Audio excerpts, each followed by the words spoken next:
Yohanes pasal 3 ayat 19 sampai dengan 21. Begini bunyi firman Tuhan. Dan inilah hukuman itu. Terang telah datang ke dalam dunia, tetapi manusia lebih menyukai kegelapan daripada terang, sebab perbuatan-perbuatan mereka jahat. Sebab barang siapa berbuat jahat, membenci terang dan tidak datang kepada terang itu, supaya perbuatan-perbuatannya yang jahat itu tidak tampak. Tetapi siapa melakukan yang benar, ia datang kepada terang, supaya menjadi nyata bahwa perbuatan-perbuatannya dilakukan dalam Allah. Bapa, kami sangat berterima kasih kepadamu, karena firman-Mu terus menuntun kami, agar kami tahu cara, supaya kami tidak salah Tuhan untuk melakukannya, supaya kami mengerti apa yang Kau kehendaki Tuhan. Kami mau belajar untuk mengerti. Kami rindu Tuhan untuk melekat. Kami juga ingin sekali tahu apa yang Kau mau dalam hidup kami. Bicaralah Engkau, tegur kami bila kami salah. Maka di dalam nama Tuhan Yesus, satu nama yang penuh kuasa, yang akan menjagai kami, di dalam nama Tuhan yang percaya, mari kita sama-sama berkata amin. Beri kemuliaan Tuhan. Silakan duduk kembali. Shalom. Puji Tuhan. Saudara yang terkasih dalam Tuhan, kita akan melihat atau mendengarkan, kita akan mendengarkan satu judul firman Tuhan, yaitu karakter tikus dalam kehidupan manusia. Ya, kita bicara tentang binatang tikus, ya saudara. Kalau hidup manusia ini penuh dengan banyak pancaroba dan banyak masalah, tapi kita harus mengerti bahwa mengapa kita harus melewati semuanya ini, karena Tuhan ingin supaya hidup kita ini berkenan di hadapannya. Karena apa? Karena Tuhan mau langkah kita sebagai orang pilihan Allah itu menjadi mengerti dan tahu bahwa Tuhan itu sangat mencintai kita. Saudara, kalau kita bicara tentang tikus, saudara, tikus ini selalu di dalam hidupnya dalam kegelapan, ya. Dan juga dia selalu aktif itu dalam arti gak pernah berhenti. Lek gelap itu selalu ada aja, dan dia selalu menghindari terang. Dan hidup manusia juga, kita kadang bukan sama dengan tikus, tapi kadang kita itu menghadapi hidup itu, saudara, kita melanggar, banyak pelanggaran-pelanggaran, sehingga orang kalau hidup di dalam pelanggaran itu, kita masuk dalam gelap, ya saudara. Dan gelap itu tidak akan nyata kalau kita tidak peka. Makanya hidup dalam dosa itu tersembunyi, ya. Kadang kita kurang peka hingga hidupnya tidak bisa transparan, ya. Semuanya penuh dengan liku-liku dan takut akan kebenaran diungkap. Mari kita akan mempelajarinya hari ini. Temanya karakter tikus dalam kehidupan manusia, kesaksian dunia roh. Ayat emasnya adalah Yohanes 3 ayat 19. Dan inilah hukuman itu. Terang telah datang ke dalam dunia, tetapi manusia lebih menyukai kegelapan daripada terang, sebab perbuatan-perbuatan mereka adalah jahat. Jadi kalau kita tahu bahwa itu hal yang tidak baik, saudara, jangan diterus-teruskan. Kenapa? Karena itu akan mempengaruhi seluruh liku-liku hidup kita. Karena dosa itu selalu ada di dalam tempat yang gelap. Dan satu hal yang harus kita ingat, bahwa dalam perjalanan hidup manusia itu, saudara, waktu kita ini terbatas, ya. Kita memiliki kedagingan, hawa nafsu, dan juga rangsangan-rangsangan yang membuat kita ini tidak sadar, ya, bahwa kita punya hati yang gak terima, hati yang selalu disakiti, ya, akhirnya luka dalam hidupnya, sampai ada peminderan, akhirnya hidup di kerjaan itu ya cuek, semuanya jadi hambar. Nah, itulah tanda-tandanya bahwa kita masuk di dalam jebakan roh kegelapan, di mana Roh kegelapan itu membawa kita untuk tidak mau bekerja anggota tubuh kita dengan baik. Kenapa? Karena Tuhan sudah berkata, "Nuhu tusi ulihim." Kalau kamu tuh kerja dengan meneteskan keringat, Tuhan itu menghitung keringatmu.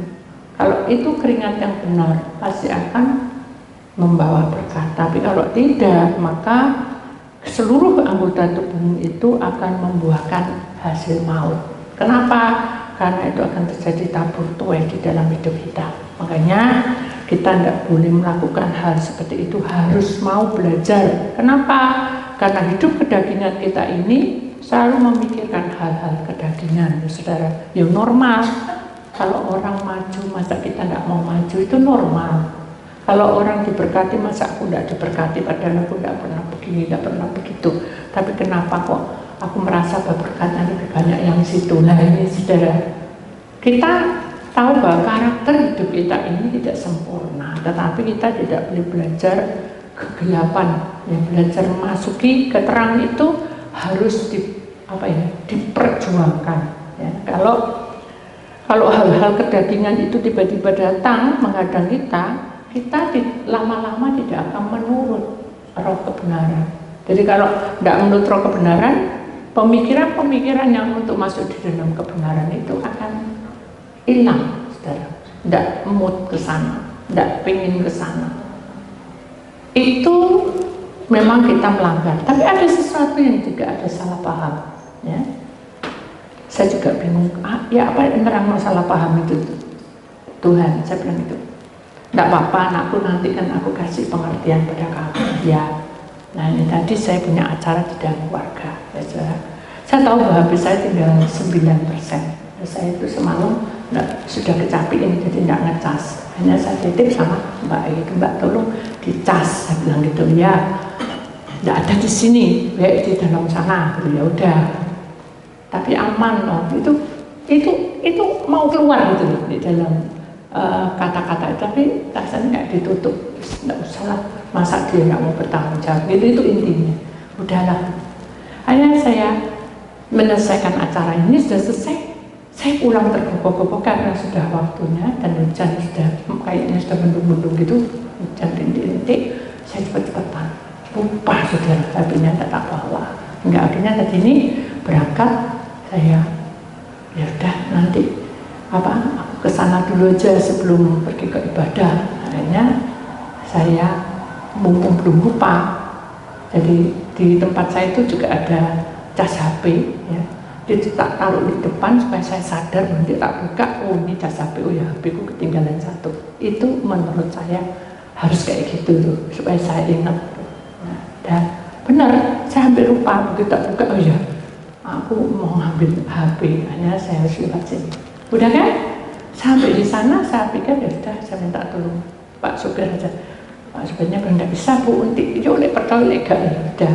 Hanya saya turun sendiri. Tapi saya bilang hujan deras, badan saya ini untuk kecapiin dulu, nanti lek hujan ini apa? Tapi Tuhan itu baik. Sampai di sana tuh hujannya berhenti. Terus saya bisa jalan.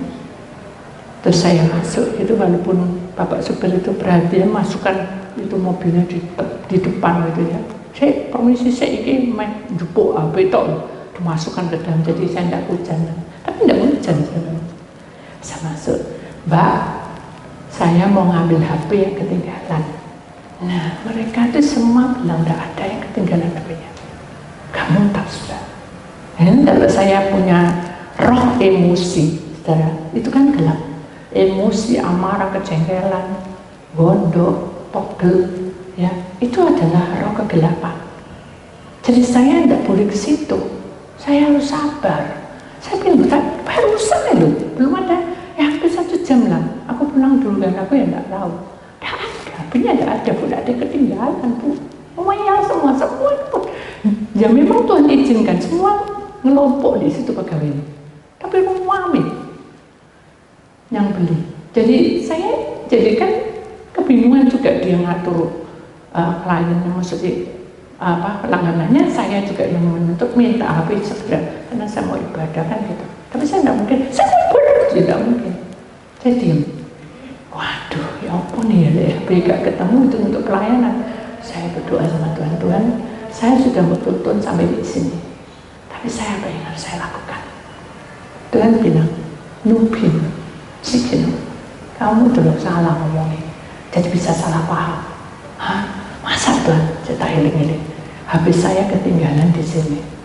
Bukan seperti itu kata-katanya. Terus siapa? Nah, kamu ngomong tadi masa HP ketinggalan? Enggak sih Tuhan. Tak iling-iling. Enggak, aku bilang, Mbak ini tolong HP-nya dicas, nanti di sini ada casnya. Oh ya, enggak ada di dalam. Ya saya terus ngikuti gitu. HP-nya enggak ketinggalan Mbak, tapi HP-nya itu dibawa Mbak tadi itu di sini tidak ada, di seluruh Mbak tidak ada casnya, jadi dibawa ke dalam nggak tahu di mana. Oh ya sebentar ya, tidak lama kemudian dia ini sudah semua ngeliatin saya. Sudah, oh ya terima kasih. Dan perjalanan dan berbicara, kamu tahu maksudnya salah paham? Ya tadi itu salah paham, tapi ini apa Tuhan? Dan bukan. Hidup manusia itu sebetulnya sudah ada jaminan untuk selamat masuk ke surga. Benar nggak? Ya. Tetapi mereka sering kali salah paham. Maksudnya, lewat jadi anak Tuhan, berarti sudah tidak ada masalah, baik-baik. Mereka itu salah paham. Pengertian yang dangkal, yang tidak ngerti, itu tidak akan bisa mengerti. Tiketmu ke surga itu sudah dapat. Sekarang perjuangan kamu di dalam waktumu, umurmu sampai dipanggil Tuhan itu kamu harus diproses. Tapi kan manusia tidak mau ngerti. Pokoknya aku sudah gini, ya udah, beres sudah. Enggak. Mesti harus melewati proses. Dan itu bersika, benar lah. Tidak, kata bahasa mereka, kalau kamu itu anakku, kamu bukan anak-anak gampangan. Kamu harus proses lebih lagi. Mungkin kamu tidak mampu, tapi bersama aku pasti bisa. Ya. Tapi ya apa? Nah, Tuhan buka lagi satu pengertian lagi. Kemarin itu saya dari barat, malam kira-kira jam 11, ya. Tapi kalau dari luar kota pergi ke situ.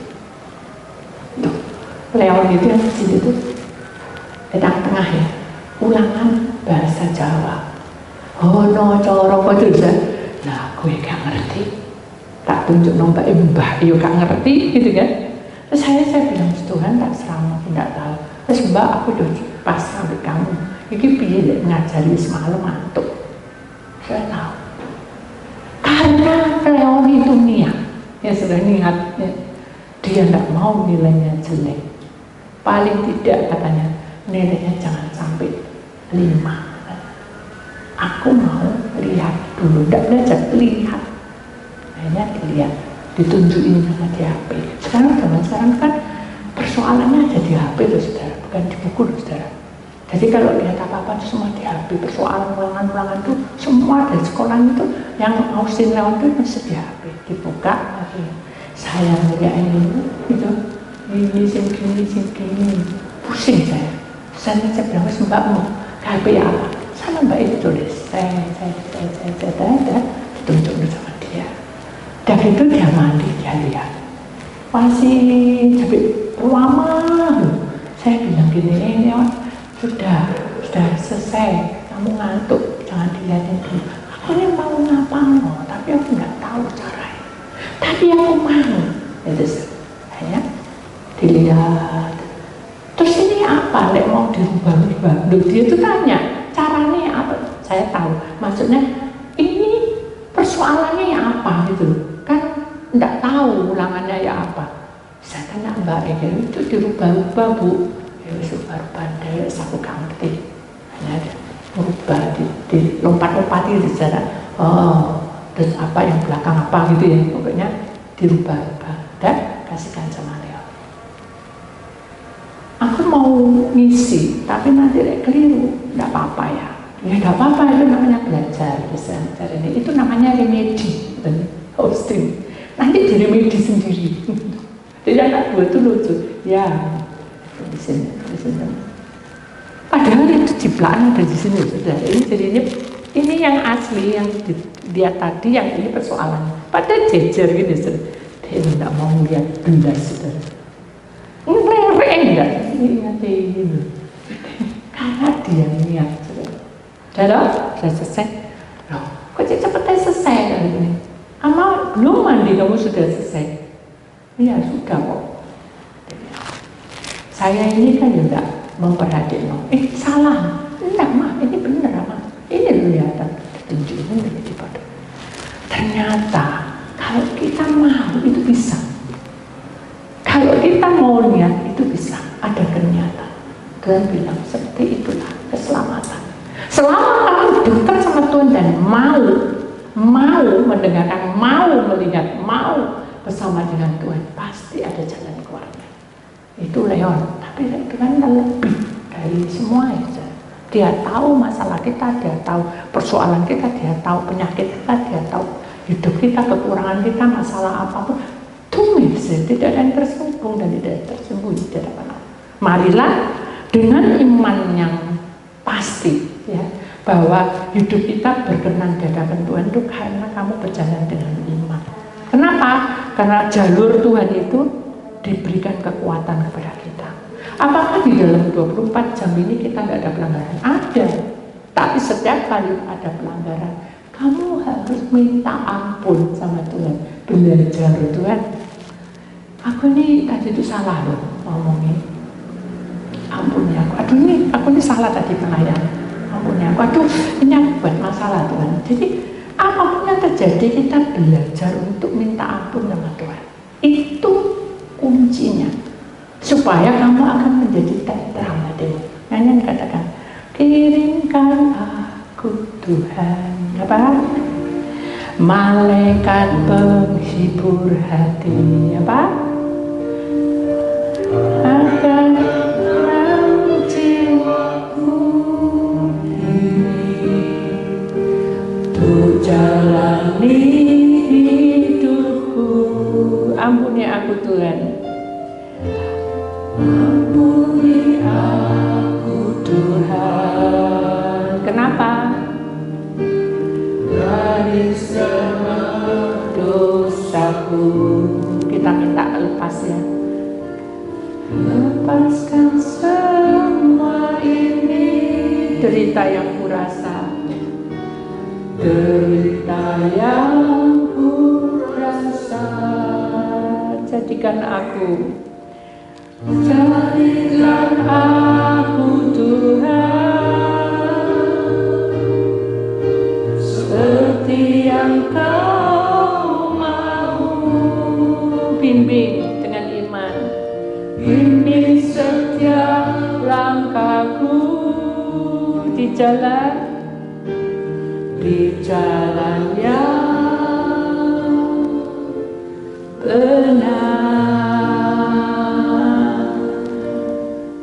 Kalau hidupmu bersama dengan Tuhan, jalan kebenaran itu menjadi pimpinan dalam hidup kita.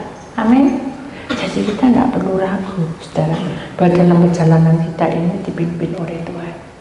Kita ini punya banyak masalah, kita ini punya banyak pelanggaran. Tapi bukan berarti dengan pelanggaran itu, memang kalau kita diteruskan itu menjadi hukuman. Tapi ketika kita menyerahkan, terang itu ada pada kita.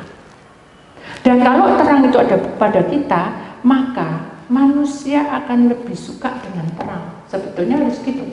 Kenapa? Karena dengan terang itu kamu bisa melihat cara Tuhan itu bekerja dalam hidup kita. Jadi, marilah mulai sekarang kita harus belajar untuk menerima kenyataan hidup ini dengan Tuhan. Kita ini adalah tanah liat, ya. Tuhan penjunanya. Ketika dalam hidup kita ini banyak masalah, banyak luka, mbok pikir luka itu kita senang. Kamu dihina, dicaci, kamu banyak salib, itu enak enggak? Enak enggak? Enggak enak toh, benar enggak? Ketika kamu melihat tak di dalam rumah seperti ini, sumpah enggak? Sumpah enggak? Pasti susah kan? Ketika kamu punya masalah di dalam pekerjaan, susah enggak? Susah kan? Jadi ada hal-hal yang membuat kita ini kayak, bukan didoktrin, kayak kebentur gitu masalahnya. Dan kalau sudah kebentur gitu, kita tidak bisa berbuat apa-apa, akhirnya kita jadi ngedrop. Hingga akhirnya kita bisa tengger-tengger, bisa kita nangis sendiri, bisa kita nggak bisa tenang hidup kita. Kenapa? Karena gelap itu tidak menyenangkan. Kalau kamu terus di dalam hidupmu terbawa arus seperti itu, maka kegelapan itu menjadi bagian kamu. Makanya hari ini saudara kita bisa mengerti bahwa kita harus memiliki terang. Karena dengan terang itu masalahmu pasti akan terselesaikan. Kenapa? Karena Tuhan berhak atas hidup kita sebagai anak-anak pilihan Allah. Ada satu nyanyian. Bagaimana ku kan bernyanyi tentang kasih cintamu, dapatkah ku rangkai puisi tentang pengorbananmu. Kata-katanya masukkan saudara. Duri yang pedih menggantikan mahkota kemuliaan-Mu, Tuhan. Kenapa? Karena diriku yang berdosa, nyawa Kau serahkan. Pertama kali saya mendengarkan lagu ini, saya benar-benar terkesima. Benar-benar orang ini yang membuat lagu ini pas gitu, menurut saya ya. Kenapa? Kita ini nggak bisa sempurna, saudara. Hidup kita ini selalu bikin masalah. Hidup kita ini selalu banyak masalah. Bahkan kita juga tidak akan dihargai. Makanya Tuhan berkata, "Berimu, hai surga, selama kamu berharap pada manusia, kamu akan pasti pupus harap. Tapi bersama Tuhan, guna keselamatan ada di pihakmu." Jadi manusia itu bisa berubah-ubah. Ingat itu. Manusia bisa berubah-ubah. Makanya saudara harus ingat nyanyian bagaimana bukan menyanyi tentang kasih cinta Tuhan. Hanya kasih cinta Tuhan itu yang memperlengkapi hidupmu, memiliki senjata yang ampuh untuk melawan peperangan paceklik ini.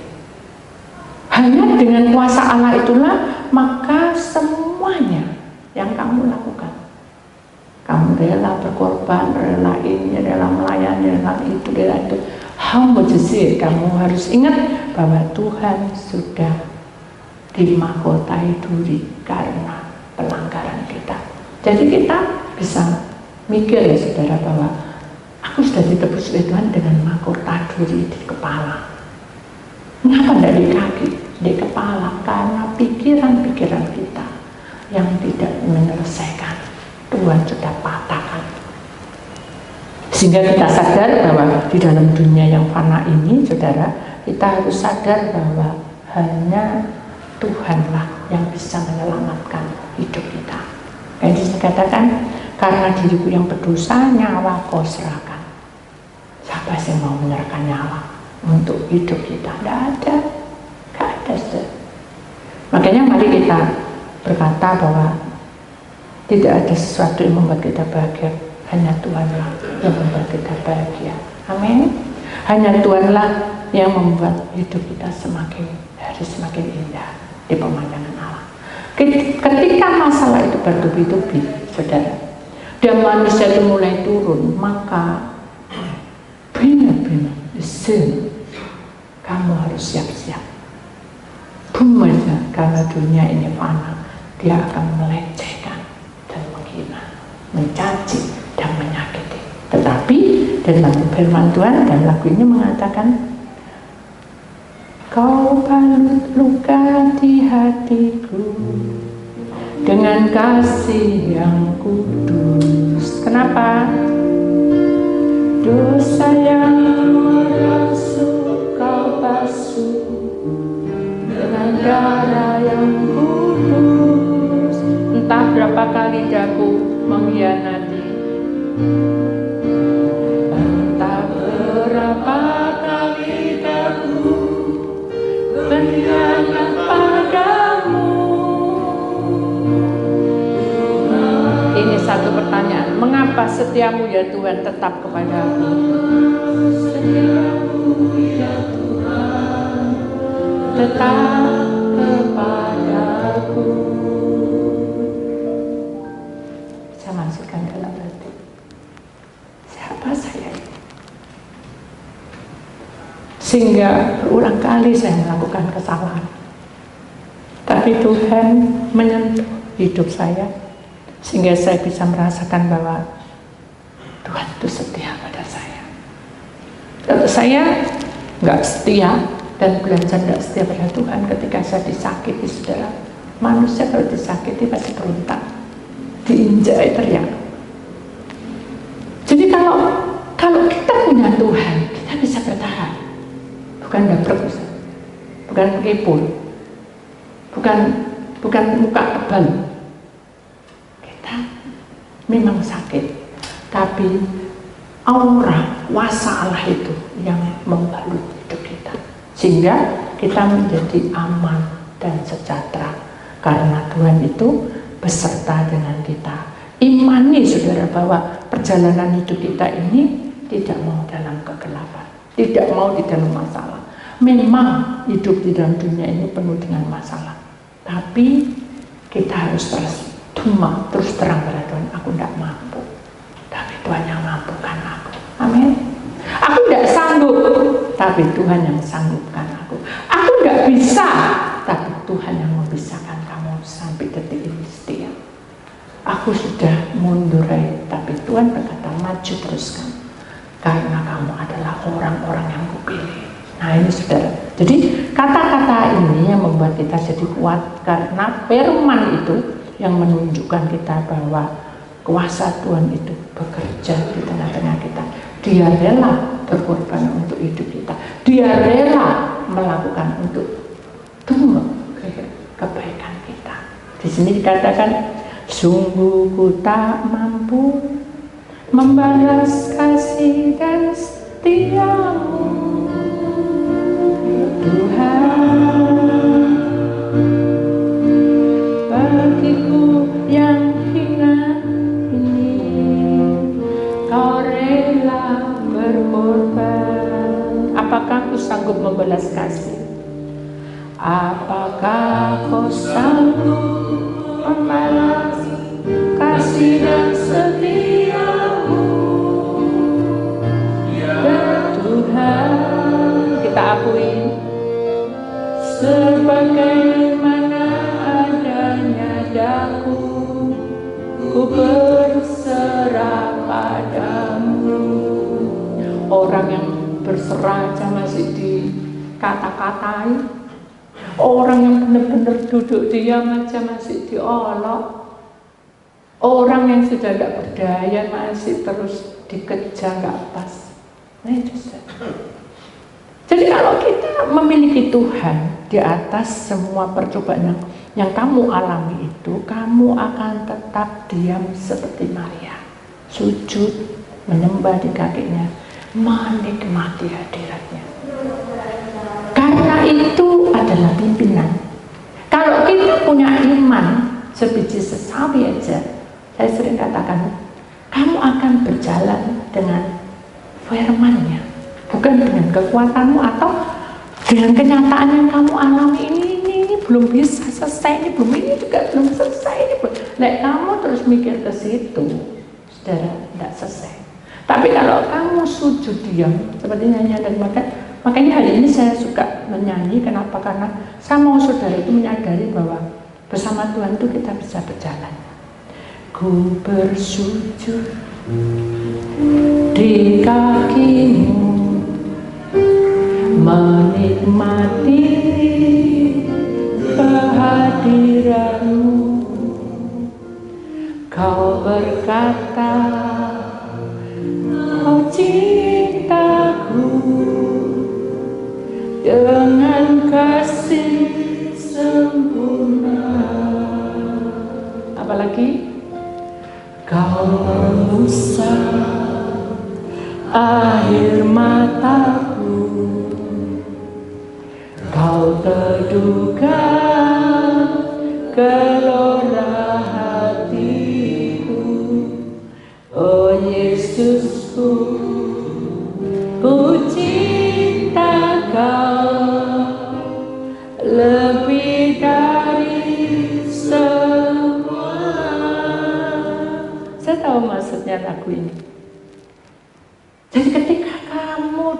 diam seperti Maria, maka kamu menikmati hadirat Tuhan dan kamu merasa nyaman tinggal bersama Dia, sekalipun duduk persoalannya belum terselesaikan. Jadi kalau kita kepada Tuhan, saudara, kasih yang sempurna itu akan menutupi semua kekurangan. Kasih yang sempurna itu menenang teduhkan hidupmu, walaupun gelora hatimu gak karu-karuan. Tahu gelora hati? Masalah ini belum selesai, itu namanya gelora. Membuat kita ini apa ya? Ya apa ini? Semua tuh pada nyerang aku, itu kasarannya gitu. Terus aku mau apa ini? Kalau aku punya uang, kalau aku enggak, kalau itu namanya berandai-andai. Tapi kalau bersama Tuhan, tidak ada kata andai. Kita imani bahwa jalur yang Tuhan sudah berikan kepada kita ini, pasti aku bisa menikmati pimpinan Tuhan. Itu lebih dulu. Kenapa? Kalau kamu bisa dekat kepada Tuhan, Dia yang mengusap air matamu. Bukan diusap pakai tisu gini, saudara. Mengusap itu adalah tanda bahwa Tuhan ikut campur tangan dalam duduk perkara. Nah, soal untuk berkata kau teduhkan gelora hatiku, itu dari iman. Jadi bukan dengan perbuatan yang kamu rasakan. Oh, ini masih selesai. Itu urusan Tuhan dengan persoalannya. Yang terpenting dalam hidupmu adalah hatimu harus, walaupun gelora, harus teduh. Itu yang penting. Karena kalau kamu nggak bisa seperti itu, saudara, susah. Kenapa? Karena persoalan itu terus ada di depanmu, menghadang kamu, supaya kamu tidak masuk hadiratnya dengan kesempurnaan yang Tuhan beri. Belum ini, nanti satunya lagi nutupi lagi lebih tinggi temboknya. Nanti belum lagi itu tambah tinggi sampai akhirnya kamu ambles dan kamu merasa bahwa percuma melewat Tuhan. Itu yang membuat hati Tuhan hancur. Ingat, saudara, semua yang kamu alami Tuhan tahu isi hati. Tuhan tahu kerinduanmu. Tapi kita tidak bisa gatuk-gatuk, tahu ya gatuk-gatuk, tahu? Aku ini berdoa gini kok tambah ambles ya. Nah itu kan gatuk-gatuk. Aku doa kayak gini kok tambah karuan ya keuanganku. Dan itu gatuk-gatuk, tahu? Dipas-pas dengan masalah kamu. Bukan seperti itu Tuhan. Karena itu disini lebih ya, terang itu akan menuntun kamu. Kalau kamu kejedok, kalau kamu itu di depanmu ada apa, Tuhan pasti memberikan karena terang. Jadi yang terpenting dalam hidupmu adalah berjuanglah kamu, karena ini waktunya kamu mengambil sikap. Kalau kamu terus-terusan tidak ngambil sikap, kamu lambat, semuanya lambat, tidak dapat apa-apa, saudara. Kamu tidak akan mengalami pendekatan ya Tuhan. Ku ingin lebih dekat kemana? Masuk dalam hadirat-Mu dan menikmati indahnya apa? Kediaman-Mu. Ini kerinduan kita.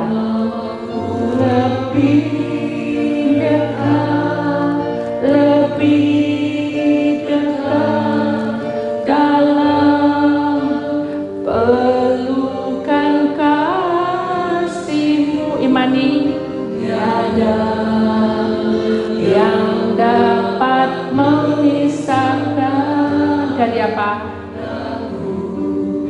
Dari kasih-Mu. Itu kamu harus imani.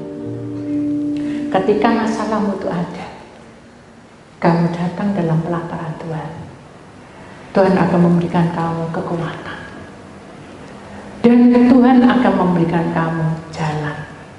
Tapi kamu tidak bisa pakai pemikiranmu, nah aku doa gini semua pasti selesai. Itu hak Tuhan. Kalau kamu doa itu selesai, itu hak Tuhan juga. Jadi bukan berarti doanya tidak pas. Paham, saudara? Paham? Contoh nih, satu hari Ada orang bilang bahwa aku kehilangan sesuatu ya, saya tidak sebut. Dan saya bilang, ya puasa saja. Terus tiba-tiba ada lagi A, ini A, ini B. Aku lagi di jalan, tapi aku juga kehilangan ini. Dan persoalan sama, kehilangan. Ini kita berdoa. Sama puasa, sama doa. Lalu tidak lama kemudian yang B ini telepon sama saya, tapi A itu ada di samping saya. Jadi bareng itu, saudara. Nah, dia bilang, puji Tuhan sudah ketemu. Berkat doamu. Oh enggak, itu berkat kehendak Tuhan yang jadi kamu dikasih pengertian. Dia marah, bodoh. Kok ini salah? Kok bisa ketemu aku kok enggak? Nah, itu saya. Jadi kadang-kala hidup yang setia itu ditimbang-timbang dengan keadaan. Padahal dengan keadaan itu akan menjerumuskan kamu. Sebetulnya kamu harus mengalir dan berserah. Walaupun ini sudah saya belum, gak apa-apa. Berarti Tuhan berikan aku lebih. Intinya yang gitu. Selama kamu punya iman dan kamu menambah iman, itu berarti peringkatmu tinggi. Tapi yang ini langsung dikasih itu mujizat. Enak mana mujizat terus kamu dikasih iman yang lebih tinggi? Kan lebih enak yang lebih tinggi karena kamu bisa tahu proses ke depan. Kalau mujizat, barbar, sesat-sesat, lek orang itu setia, lek orang itu tidak setia, yuk hilang, tidak tahu kemana. Nanti ada masalah datang lagi. Nah hal-hal seperti itulah yang harus ditangguli. Ojo kayak gini, gitu maksudnya gitu.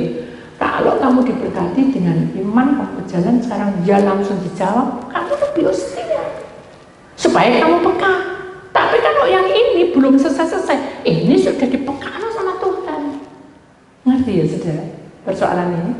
Jadi A dan B ini sama-sama mengiring Tuhan, tapi ini diuji kepekaannya sampai buat orang tuh naik powernya. Tapi kamu ini hanya mendapat mujizat, tapi tidak selesai. Makanya ketika di dalam firman Tuhan berkata, dosamu sudah aku ampuni, kamu harus pergi ke imam. Itu tujuannya apa? Untuk dibimbing orang ini supaya tahu, tidak terus pergi, senang aku sembuh. Dibimbing sama imam supaya dia setia. Tapi ini dalam proses, tidak mungkin kamu pergi ke imam, enggak. Doa kamu, jangan putus-putus harap. Berjuang kamu dengan iman, karena aku beserta kamu. Jangan takut, aku menyertai kamu. Itu ayatmu. Jadi ada sesuatu yang membuat kamu harus mengerti bahwa duduk persoalan itu bukan karena ini dijawab atau tidak dijawab doanya, tapi kamu harus ngerti ini peringkat dan tingkat di mana hidupmu makin hari makin harus memahami bahwa ini adalah jalurnya Tuhan. Aku harus percaya. Oh ya, aku percaya. Lolos kan? Oh aku percaya. Nah itulah yang dinamakan peringkat iman yang maju. Jangan yang di sini semuanya mendapat mujizat. Nah mujizat itu buat apa saudara? Baru selesai tapi nanti kurang lagi. Pasti itu. Selama dia tidak ada bimbingan, dia akan hilang. Nah ini yang dikatakan dalam proses ini. Marilah kita imani bahwa kita tidak boleh masuk di dalam kegelapan. Karena kita sudah dikasih gambaran bahwa hidup yang gelap itu, maaf saudara, bukan saudara seperti tikus, tidak. Hidupnya itu sifat karakternya itu selalu dilorong-lorong, di kesepian, di kegelapan, tidak mau berkembang, itu di lorong-lorong yang tidak pas. Kita tidak boleh ke sana. Amin. Kita sudah dikasih contoh-contoh ya, malas itu belalang. Tapi ini tikus tidak malas, tapi dia selalu di dalam kegelapan. Nah itu, makanya kalau semua yang diciptakan oleh Allah, pasti Allah punya rencana di balik semua itu. Mengapa kok ada tikus, mengapa kok ada belalang, kenapa kok ada ular, kenapa kok ada... Karena Tuhan ingin kita belajar dari semua ciptaannya. Amin. Jadi kita harus sadar bahwa hidup dalam dunia ini harus memiliki sinar kemuliaan dari Tuhan. Karena karya Tuhan itu bekerja di tengah-tengah kita. Amin. Ya. Ada satu nyanyian mengatakan, sinar kemuliaan-Mu Bapa, terus memenuhi sekeliling.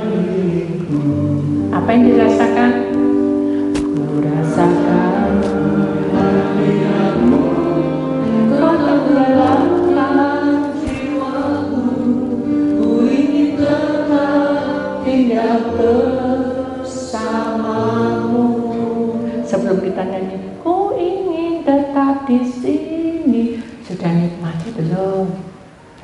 Kita minta kerinduan.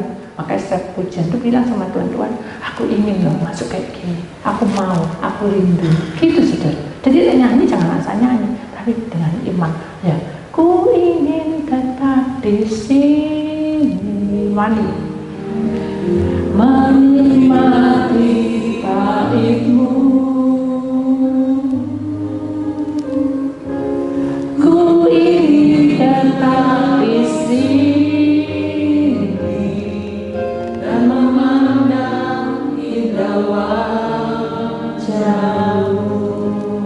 Beri kemuliaan Tuhan saudara. Jalur Tuhan itu tidak bisa dipakai logika. Tapi kalau kamu kerja harus pakai logika. Ingat, Tuhan tidak pernah membiarkan kita ketakutan. Tuhan juga tidak pernah membiarkan kita bimbang terus. Tuhan juga tidak pernah kehidupan kita ini dibuat susah terus. Karena nyanyiannya katakan tak usah ku takut. Kenapa? Allah besertamu. Lagi, tak usah ku bimbang. Kenapa? Yesus peliharaku. Terus, tak usah ku susah. Kenapa? Roh Kudus hiburku. Kita tidak boleh cemas. Tak usah ku cemas. Kenapa? Dia memberkatiku. Setiap nyanyian itu menuntun kita untuk menuju kebenaran. Jadi mulai sekarang saudara, kalau sudah merasa tidak mood, ya saudara lagi puasa, kudu marah, kudu bodoh, kudu mangkel, bukaan setelan lagu-lagu gereja. Amin. Buka firman Tuhan, khotbah-khotbah, itu yang membuat kamu masuk dalam terang. Jangan terbawa arusnya masalah, nanti masuk ke lorong-lorong keputusasaan, nanti masuk ke tempat gua-gua ketakutan, nanti masuk ke dalam rimba-rimba yang menyesatkan kamu, bimbang terus hidupmu. Akhirnya kamu akan jauh dari Tuhan. Makanya jangan mudah saudara terbawa, ya. Saya memang orangnya kadang mudah kebawa bukan karena saya melakukan apa. Saya ini orangnya tidak bisa, itu intinya. Tapi dengan tidak bisa itu kadang membuat kita tidak mampu. Nah, kalau sudah tidak mampu, begitu ada pelanggaran, waduh, baru kita sadar, oh ya, kayak gitu, nggak mau gini, nggak mau gini. Itu loh saudara yang membuat masalah. Marilah kita imani bahwa Tuhan itu ada di pihak kita, ya. Firman Tuhan menunjukkan kita bahwa selama kita mengiringi Tuhan, Tuhan akan bersama kita. Amin. Jalur Tuhan akan memberikan kekuatan kepada kita semua. Firman Tuhan ini mengingat kita bahwa dunia ini gelap, keadaannya sudah kacau, tetapi kita bersama dengan Tuhan memiliki terang. Itulah yang Tuhan pesankan hari ini. Mari kita akan tutup firman Tuhan pada hari ini dan kita serahkan kepada Tuhan, biar Tuhan yang membuka pintu kuasanya di tengah-tengah kita, karena Tuhan itu ada bersama dengan kita semua. Kita imani ya saudara bahwa rancangan Tuhan yang diberikan kepada kita itu ya dan amin.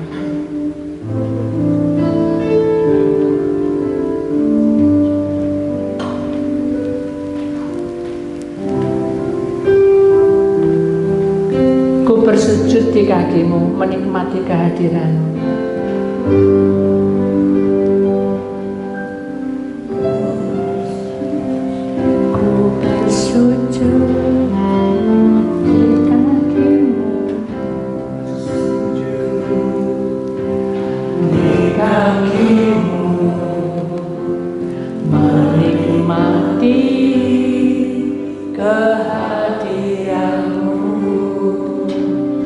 Kau berkata, kau cinta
Kami tahu bahwa akhir-akhir ini banyak masalah bertubi-tubi datang. Tapi kami percaya bahwa kuasa-Mu itu lebih dahsyat dari masalah kami. Bahwa Roh-Mu itu lebih besar dari masalah di luar. Orang berkata macam-macam, tetapi Tuhan bersama kami. Mari Tuhan, Engkau memperlengkapi kami dengan bahasa kuasa-Mu, dengan urapan-Mu, sehingga kami bisa berjalan sesuai dengan rencana-Mu. Kalau toh permasalahan ini belum terselesaikan, mari Tuhan, Engkau akan ikut campur tangan dalam duduk perkaranya, sehingga hidup kami, perkenanan ini menjadi bagian yang terbaik dalam hidup kami, supaya langkah kami menjadi nyata di pemandangan-Mu. Dan biarlah Roh Kudus tinggal diam bersama kami, karena Engkau ada di pihak kami. Mari Tuhan, perlengkapi kami dengan Roh Kudus-Mu, perlengkapi kami dengan pimpinan-Mu, sehingga apapun yang kami lakukan hanya untuk kemuliaan nama-Mu. Dan sebentar kami, Tuhan, mendengarkan Tuhan sabda firman-Mu yang sudah ada di pihak kami akan masuk di dalam doa, di dalam berkat yang dibawakan oleh Andre. Tapi sebelumnya mari Tuhan, perlengkapi kami. Angkat tangan-Mu. Oleh bilur-bilur-Mu di atas kayu salib, angkat tangan-Mu lebih dari atas kepala-Mu. Maka kami serahkan di dalam nama Tuhan Yesus. Maka ladang hidup-Mu diberkati, ladang rohani-Mu diberkati, ladang kesehatan-Mu diberkati, ladang pekerjaan-Mu diberkati oleh kuasa darah Tuhan Yesus. Maka kami percaya bahwa Tuhan sudah mengangkat kami lebih tinggi, sehingga pekerjaan kami, pergumulan kami Tuhan atur. Taruh di dada tangan-Mu, kami serahkan semuanya ke dalam tangan-Mu, pegang erat-erat tubuh roh jiwa kami percaya itu. Maka di dalam nama Tuhan Yesus Kristus, maka kuasa-Mu bekerja, urapan-Mu bekerja, jaminan-Mu bekerja, Roh Kudus bekerja. Kami serahkan semua ke dalam tangan-Mu. Terima kasih Tuhan. Dalam nama Tuhan Yesus, bertahan tunggal, maka kami serahkan semuanya.